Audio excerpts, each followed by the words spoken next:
Most people do not want to deal with rats in their home.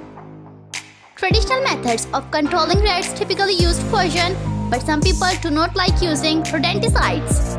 Maybe you do not like the harsh chemicals, the risks to the health of you or your families, or the slow death for rats associated with that method. This has led to a rise in suggestions and search for natural rat control methods, including baking soda.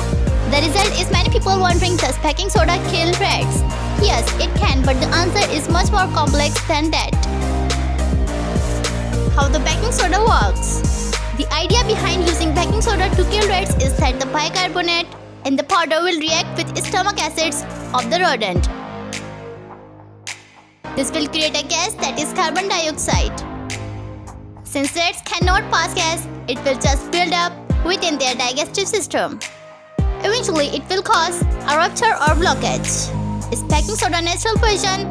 Well, we have given you a few clues as to how this method works, but to call it a poison sounds contrary to everything else said prior.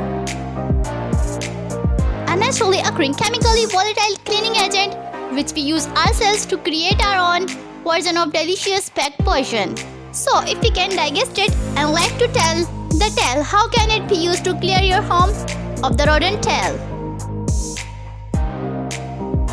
That's where anatomy and physiology comes into play. The rat needs to consume a lot of baking soda. Because of the high resistance of baking soda, a rat would need to consume between 2 and 3 grams of it to die.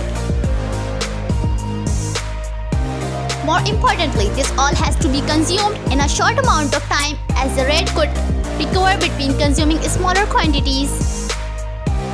Getting the rat to eat that much baking soda is easier said than done. Rats tend to stay away from poison, so you would have to mix it with something that is appealing.